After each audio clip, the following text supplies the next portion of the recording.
And he was extremely intolerant of people who did not understand mathematics. He had written a kind of board outside his office saying, those who do not understand maths, please do not enter.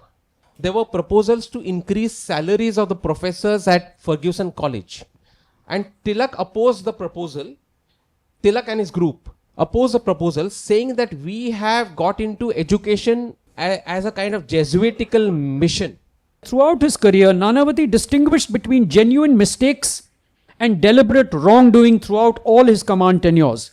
And he would tell his subordinates, "Galti 100 baar maaf, galat kaam kabhi nahi maaf."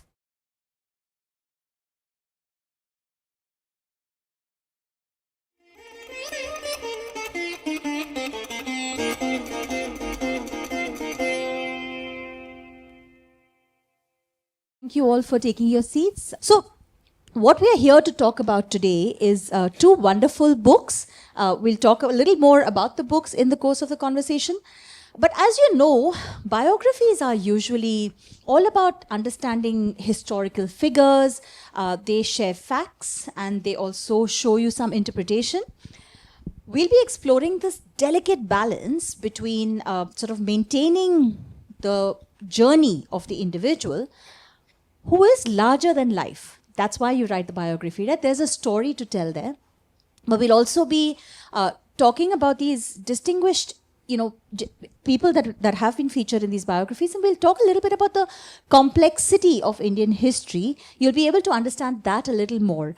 Because one is a contemporary story, and there's one that is the heart of the freedom struggle, right? Such a big part of how we have navigated the last few decades. Arjun, let's hear a little bit from you.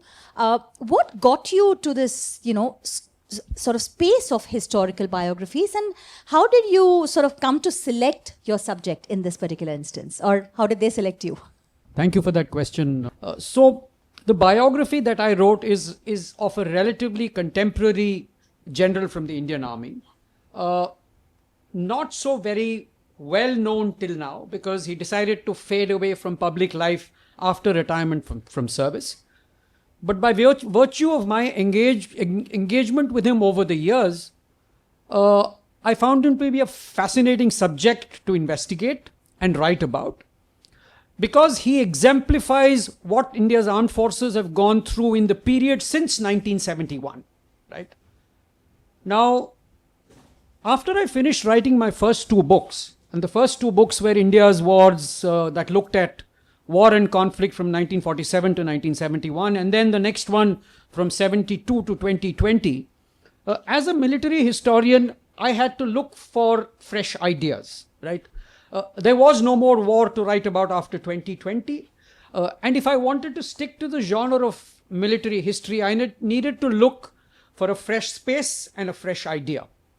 Now, when I looked around me over the last decade or so, the number of biographies that have come out in our literary landscape have been phenomenal. You've had political biographies, you've had biographies of diplomats, scientists, sportsmen, singers, cricketers, film stars, but not one authentic and well-researched biography of a contemporary Indian military leader. And that is when I decided that, look, that is the space that I've identified, and that is a space that I must exploit. Now the next comes to the subject. So what makes you embark on writing a biography which is objective, analytical, and unbiased? You need adequate amount of primary sources of information. You need adequate secondary sources of information. You need adequate people to be able to talk to triangulate all this into a coherent and an objective and an unbiased biography. Now, there may have been people who were more distinguished in their military careers as compared to the central protagonist of my biography. But what they didn't have adequate amount of primary sources of information for me to investigate them adequately. Whereas General Nanavati, who was the central protagonist of my biography, is known for his remarkable ability to document his entire career in olive green. And that is what attracted me to that particular biography, that I had a general who's recorded almost every day of his service career. I had a list of his contemporaries, almost 100 of them, whom I could speak to. And he soldiered at a time when there was adequate secondary sources of material available. And therefore, that is what got me to that particular writing, the biography of General Nanavati, which is called Shooting Straight. And lovely. And you also talk a little bit about how it took you a while to convince him to sort of... So, General Nanavati is this enigmatic personality, right? He is very highly regarded in the Indian Army. He is particularly known for speaking truth to power. But at the same time, he's also imbibed with a deep sense of humility. And that sense of humility actually convinced him that it would be better for him to fade away from public life after he retired from service rather than stay in the public consciousness. But I got to know General Nanavati while I was writing my second book. And my second book basically looks at contemporary conflict that India's armed forces have sort of engaged in. And when I talk about contemporary conflict, I'm not talking about conventional wars like the 65 and the 1971 war, but I'm talking about the new genre of conflict that ranges from counterinsurgency, counterterrorism, internal armed conflict, all areas where General Nanavati cut his teeth in. For example, so my argument to him was that so very few people in the armed forces have recorded their day-to-day accomplishments and life in the manner that you've recorded.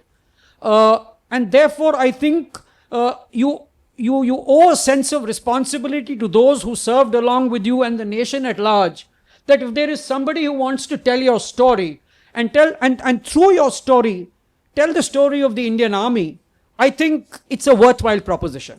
So the first thing he used to tell me, Arjun, I think you're buzz off. I'm not going to entertain you. That's period. So I worked around him. I worked around his family for about 2 years.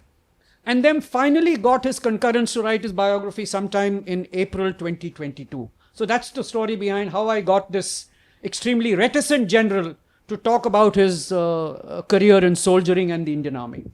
So Arjun was persistent to bring us a story that needed to be told. Let's switch to you, Vaibhav. Yours is, some powerful stories that you've said. Your storytelling has been over sort of the last almost 200 years. So you had to really go into the past. And again, tell us a little bit about how you picked the subject and what brought you to this sort of wanting to tell this story, because there's such a wide span of time since then. And tell us a little bit more about how this started for you. So I've always been obsessed with history and public affairs. And when I started reading history, I saw that there was a huge gap in the writing of Indian history. Massive gaps, in fact, not just one gap, but huge gaps. Over the past several decades, we had not told so many of the stories that deserve to be told. I'll just give you a simple example, which relates to this Litfest, in fact.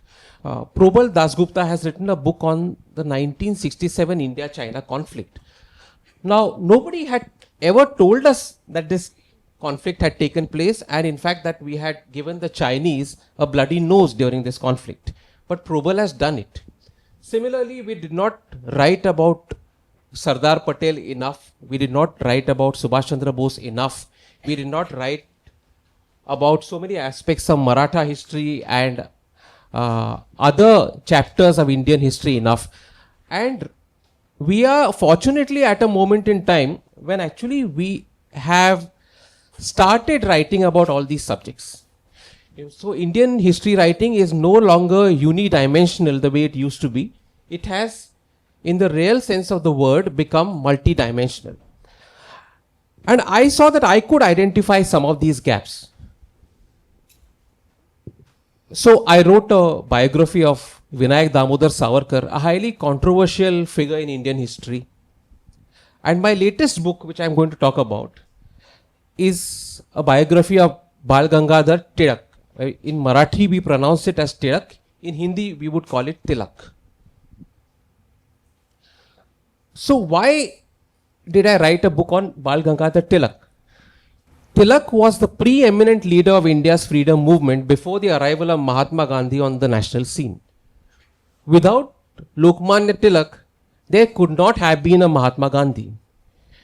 It was Tilak who paved the way for Gandhi, Bose, Nehru, Patel and others to walk through. He was the one who broke through the walls, of the edifice of the British Empire, so that all these other freedom fighters could actually get through and smash the empire altogether.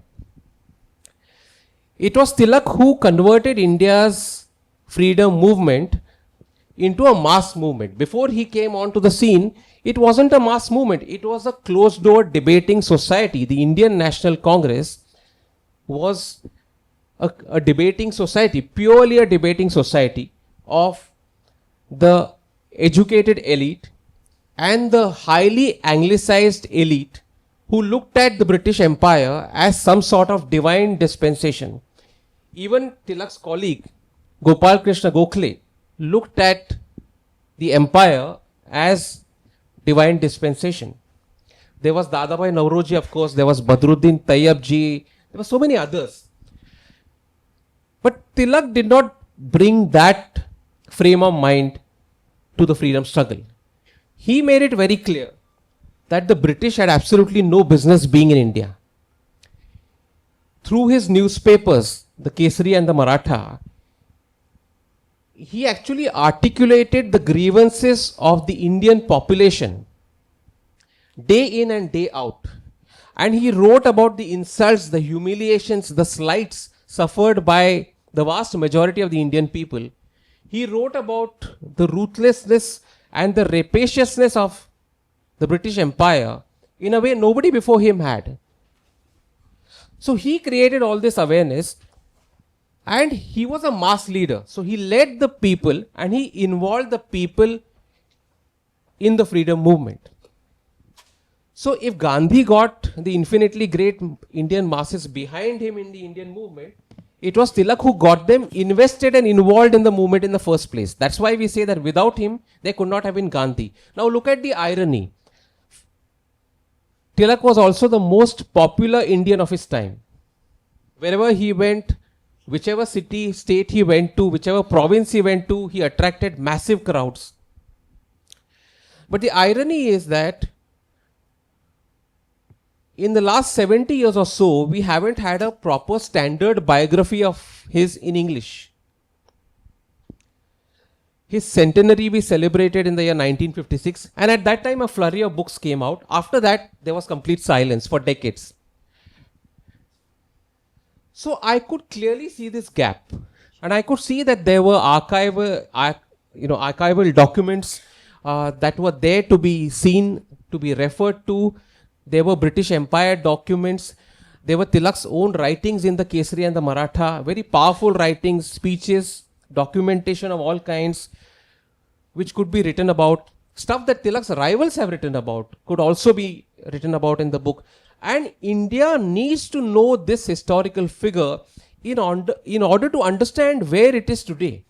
Because Tilak is at the center of so many of the debates we are having today. Number one, the debate on decolonization, which we are having in right earnest today.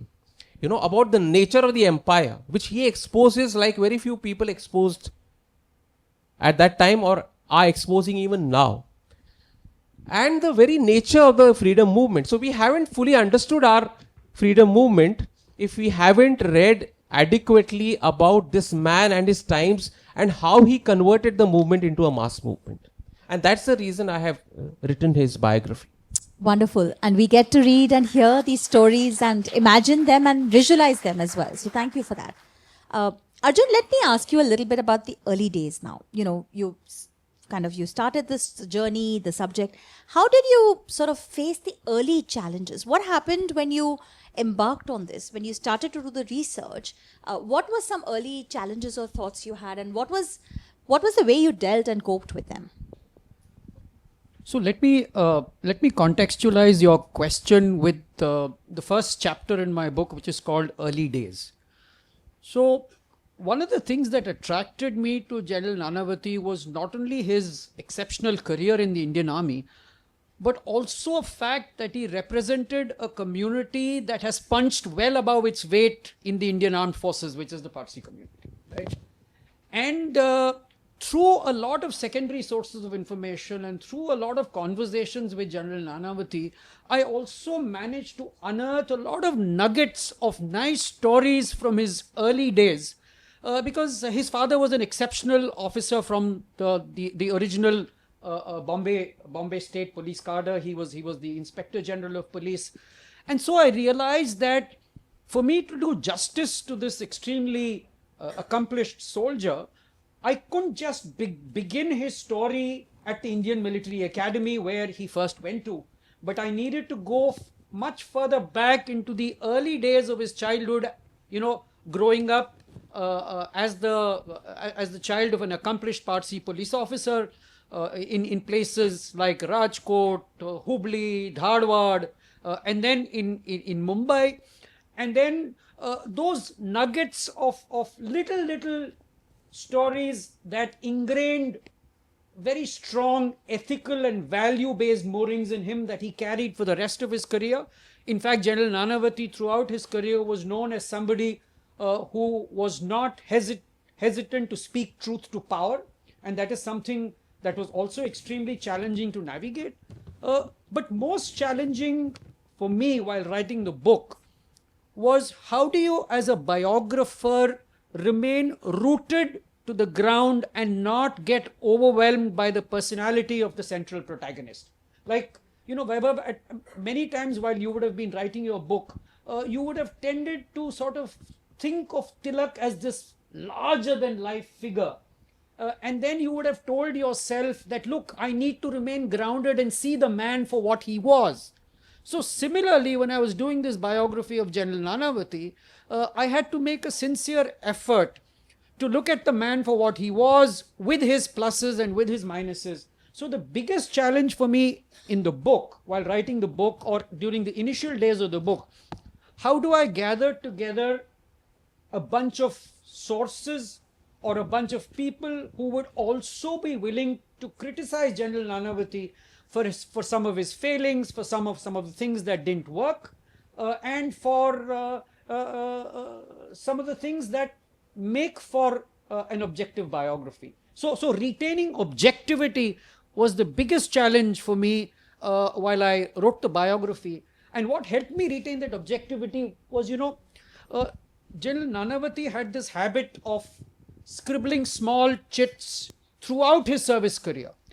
His handwriting was like calligraphy, and he has hundreds and hundreds of these kind of small little booklets that record practically every day of his tenure in command assignments. That is, when he was commanding the Siachen Brigade, when he was commanding 19 Division in Baramulla, or 3 Corps in the Northeast, or the Northern Army Command. So there was nothing that he told me during hundreds of hours of interviews that was fiction. Everything was fact, which could be corroborated by me through these small chits that he wrote. And so that is, these are some of the challenges that I managed to navigate while writing the book. That is really so powerful, right? I mean, you've touched upon the subject, the anatomy of truth versus hagiographies. And hagiographies by nature are essentially, biographies that idolize their subjects or overlook flaws and complexities, or I mean, the literal meaning of hagiography is holy words. So, you're making this person sort of cleansing anything that was incorrect. And that brings me, I guess, yes, please. Can I just make a small intervention? I forgot. So, one of the other ways in which I ensure that the book is not a hagiography is that, look, number one, I'm not a Parsi. Number two, I'm not an army officer. Number three, I'm not an infantry officer. Number four, I'm not a Gorkha. Number five, I have not served at any time with General Nanavati on his staff. I've not been his ADC. I'm a blooming Air Force officer. And I decided to go ahead and write his biography. So I think that gave me sufficient amount of credibility to be able to put together a fairly objective account. I think we need a round of applause. You've got the data, you've got the clear data, you've got the facts. There's, no scope for any error here, as we would expect. Thank you for that, Arjun. Vaibhav, you obviously had a tougher challenge, right? Because this is someone that was known all over the country. We've all learned history and we've all learned sort of a lot of, this information. There are a few lines, of course, that remain with all of us. But how did you... That's all we know about That's him. all we know, exactly. And I know you refer to that in your book, right? That's what it's left to, right? Father of the... just the cliches. We all stick to all of those, right? So how difficult was it for you? I know you had a shared profession in the newspaper, with the sort of press work that you're doing. But how did you then work on the early challenges as you embarked on this project? Was there any of those challenges, and how did you overcome them? So there are certain subjects that pose greater challenges than others. I'll give you examples of two of my books. I wrote a biography of Shivaji Maharaj a couple of years ago. And there were many challenging things there. One was a shortage of documents, because what happened in the case of that period of Maratha history is that after the Mughals occupied Raigad Fort in the year 1689, that is immediately after Sambhaji Raje was captured, is they burned all the Maratha documents which were on Raigad Fort. That was the capital of Shivaji Raje. And all the documents, all the important documents were burnt and destroyed. So we are seriously short of Maratha documents for that period. And we have to rely a great deal on a few contemporary accounts and Mughal accounts and accounts from Rajasthan and other places. So this is where shortage of documents plays a role. And you have to make up for that shortage by relying on other documents, other papers, other kinds of information available out there. Because contemporary accounts have their own importance. What happens is, with latter day accounts is that a lot of legend gets included in latter day accounts. And that may or may not be true. So that was a challenge with the Shivaji book. With the Lokmanya book, I did not have that challenge, because there was plenty of material. Tilak's own writings, which comprise 8 volumes. His writings in Kesari, in Marathi, his writings in the Maratha, which was an English language newspaper. There is so much stuff that the British Raj has left behind on him in its official reports. And the British press, in fact, was obsessed with this man, because they were abusing him all the time. Now, one of the things that we have to keep in mind when we are writing about these historical figures, as Arjun Subramaniam correctly mentioned, is that we have to keep in mind the fact that they were ultimately human beings. They had their own flaws, they had their own frailties, and you cannot overlook them, or you cannot disregard them and decide to put them out of the book. No, in fact, it is your duty as a biographer to include them. So I will just give you an example that there was a friend of mine who was writing a piece on Tilak, and he and I, when we were researching together, came upon a British document which was full of abuses about Lokmanya Tilak. And he was very wary of writing that stuff. He said, but they were abusing him. Why should we write about him? But I feel that in fact, it is extremely important for us to write about him in this way, to quote British sources on him, because in fact, it shows him in a better light, number one. Because if the British were abusing him so much, he must have been doing something for the Indian people. And two, it throws light on the nature of press coverage at the time. It throws light on the kind of public conversations that we were having through the press during that period. And it shows the hostility of the Raj towards this leader of the Indian freedom struggle. So it's an extremely important historical document. How could I leave it out? So there are pitfalls, there are landmines all over the place when you are writing about Indian history, because people can get extremely sensitive about these subjects, and for understandable reasons, because they are heroes, they are larger than life.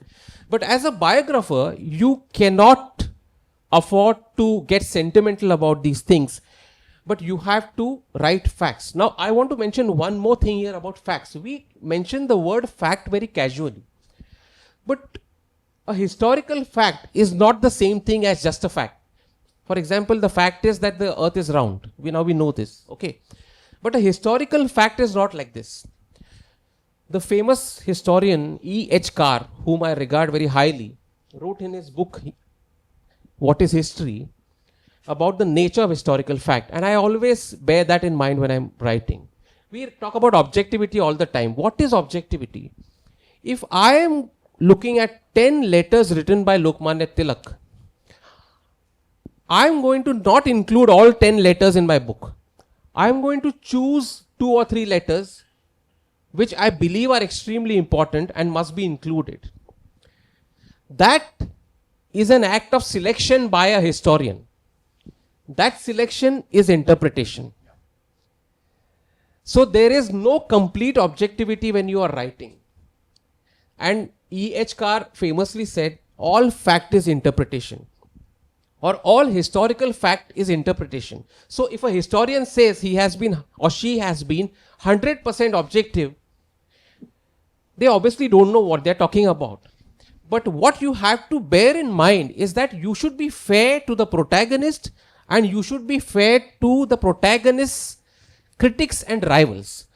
And that is something I constantly keep telling myself as a writer, as a historian, that I have to be fair. I have to be fair to, if I am writing about Savarkar and he hates Gandhi and Jinnah, then I have to be fair to Gandhi and Jinnah as well. I can't be fair just to Savarkar. Of late, we've seen books that are hagiographies of Savarkar and that are hit jobs on Savarkar.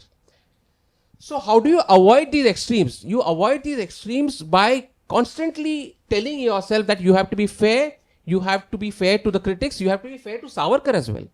So that's how you approach a book. Whether you succeed 100% or not, or to what extent you succeed, only the reader can tell. Wonderful, thank you. And you've talked a little bit also about the sort of the elite and then the speed of social reform, and you've actually mentioned quite a few of these, which are difficult subjects because it's hard to accept that our leaders have certain areas that they did not have that much progress in, and the progressive thought was not there. So that I think is something that's clearly coming out as well as you read through the book. Arjun, I'd like to hear from you. How did you sort of validate and verify your research? How did you maintain, how did you keep yourself objective? And I know there were some superpowers involved in that. So tell us a little bit about those as well. No, I just want to move on from where Vaibhav left off about facts. Now, I had one major challenge, and the major challenge is that most of the period through which General Nanavati did his active operational soldiering are periods when nothing has been declassified as yet by the Indian Army or the Ministry of Defense.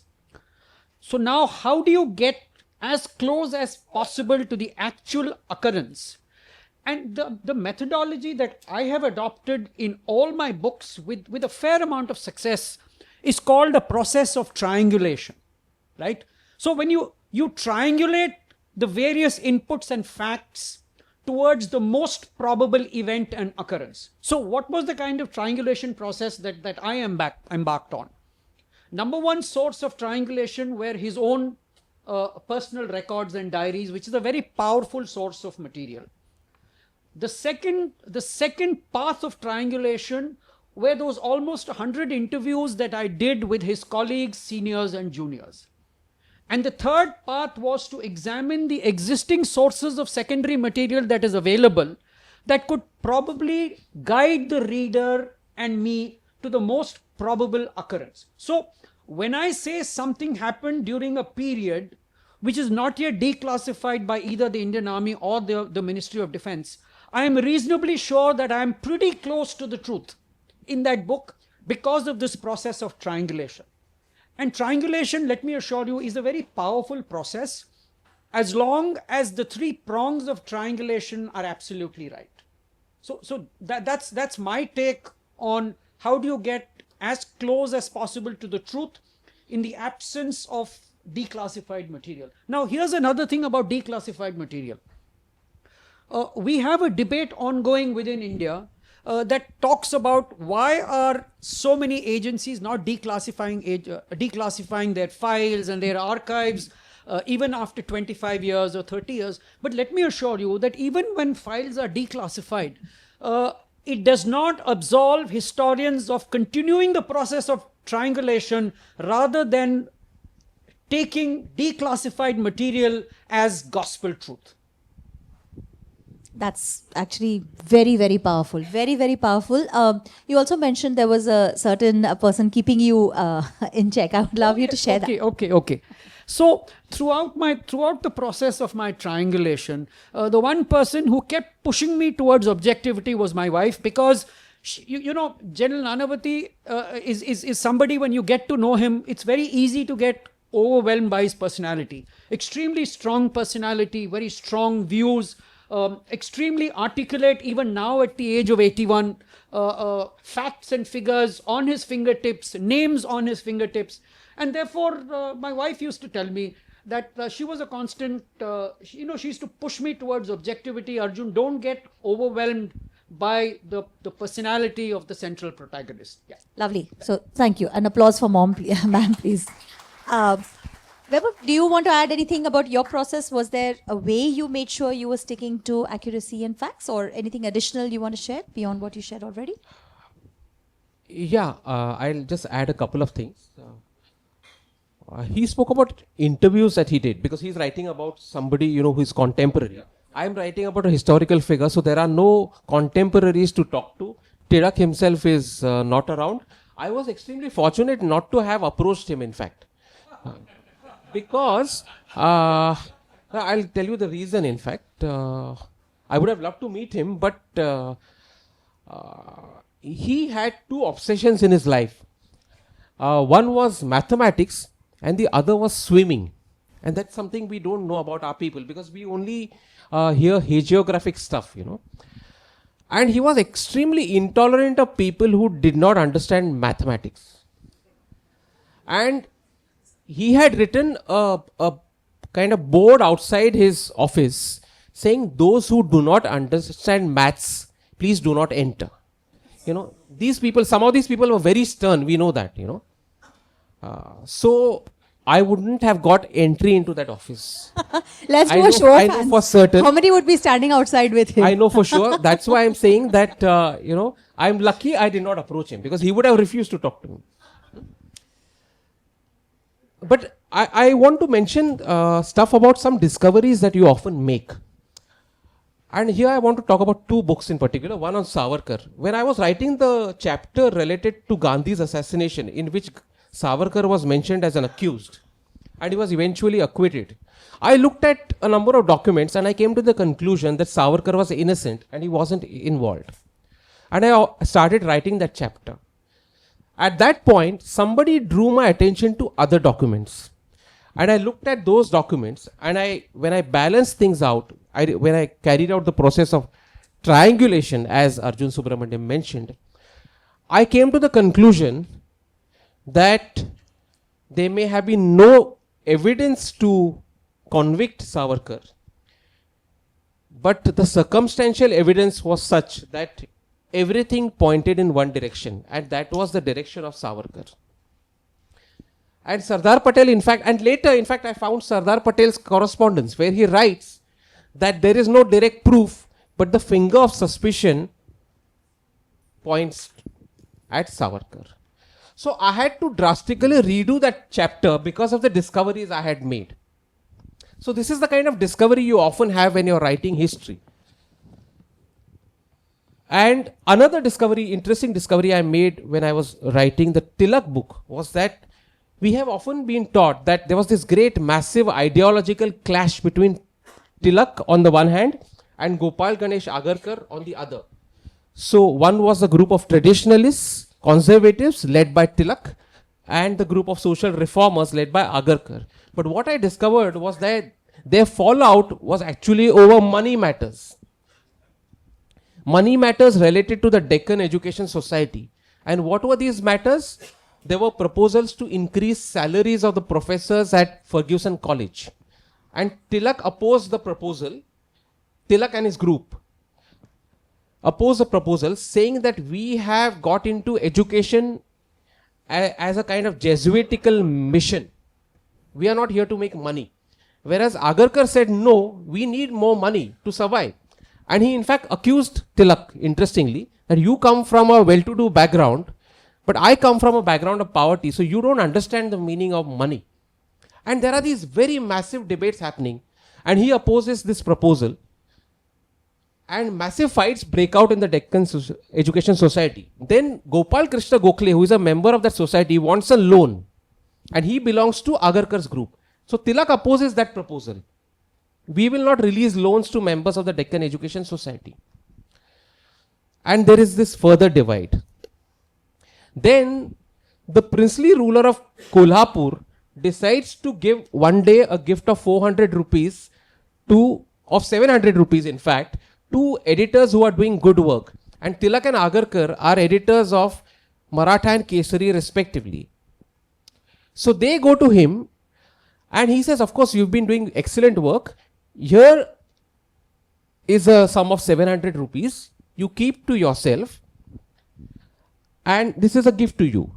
So Tilak and Agarkar decide that we will deposit this money with the Deccan Education Society. And there are 10 founding members. We will distribute it equally. The next day, the prince makes a fresh announcement that I want to encourage writers. And if you have any good books that you have written, please send me books. Agarkar decides that he has written 2 books. One is a Marathi translation of Hamlet, and the second is a book on Marathi grammar. So he sends them both. He loves those books, the prince. The prince tells him that, you know, I gave 700 rupees to you and Tilak. So now, out of those 700 rupees, you keep 300 rupees and the rest of the 400 rupees you divide between yourselves. So Agarkar comes back and says that, you know, this is what he said. So Tilak calls him a cheat and a liar and he calls him selfish. So then Agarkar says, you are selfish and you are the cause of all the trouble in the Deccan Education Society. And that's how they fall out. The fallout was not over ideological issues. They knew their ideological positions very well and they worked together very well. Tilak, by the way, just to mention one small thing more here. One day while this fight was happening in the Deccan Education Society, Gopal Krishna Gokhale decides to travel from Pune to Mumbai to play a cricket match because Lord Harris has organized a cricket match in Mumbai. And Tilak absolutely hates cricket. He says, what is this foreign game? This is another point of difference that I have with Lokmanya. What is this game? You know, we should play Indian games, not this. So then the divide increases. He says there's an important meeting of the Deccan Education Society happening and Gokhale has gone to play this stupid game to Bombay. So these are the kind of fights they were having, just the kind of fights that we have around us. Okay. And we are involved in cooperative societies, in institutions and other places. That is why all these people were human beings. Yep. And we need to look at them as human beings. People don't change. Absolutely. Thank you for that, Vaibhav. We'd love to hear... Lovely, thank you. Arjun, we'd love to hear something that struck you. So just like this lovely snippet that we heard from Vaibhav, is there something that surprised you or stayed with you or struck you as you went through this? I mean, as you've shared in the book, there are many different pieces, especially his first sort of letter, which he did, right, at a young age. But was there something that stayed with you the most and that you would like to share with the audience? So there are several things. There are several things that stayed with me while writing the book. The first was from a very early age, right from his days at the Indian Military Academy, from what I heard from his fellow gentlemen cadets, was his deep interest in military history. And during those days in the Indian Military Academy, his course mates tell me that he used to always have a book about Rommel in his hands, or he used to have a book about Field Marshal Slim. And he mentioned that Field Marshal Slim's approach towards ethics and values in soldiering stayed with him for the rest of his life. The other issue that stayed with me was his basic approach to soldiering. So when I asked him this question, what did it mean being a soldier? He didn't answer me immediately, but waited for a few days and then sent me an email response that looked at soldiering through very, very simple terms. He said, I never looked at soldiering through any high-flying emotional or philosophical underpinnings. For me, I loved soldiering for the sheer physicality and the love of the outdoors. Similarly, through his later career, what impressed me the most was this rare ability of his to speak truth to power. And speaking truth to power has always been an important facet of senior military leadership. And it is even more so now. And therefore, I want to read a small passage from the book that highlights this aspect of speaking truth to power. So I write in my book that speaking truth to power was a trait that Nanavati imbibed from his father. Kai Khushro had built a formidable reputation as a senior police officer in the undivided Bombay state, who was not afraid to speak his mind to powerful political satraps of the time, such as Moraji Desai and Y.B. Chavan. Ethically uncompromising and honest in thought and action, Nanavati observed that these traits did not impede his father's rise within the political hierarchy. He had therefore an ethical leadership template to emulate. What did speaking truth to power mean to Nanavati? And after a long pause during an interview, Nanavati said, I was never worried about what someone who asked me a question would feel about my answer, or whether something I wrote would go against the grain of current thinking. Here was an opportunity for me to say what I felt and write what I felt, and that it would be a shame if I spoke anything but the truth. I never needed to change my approach throughout my career.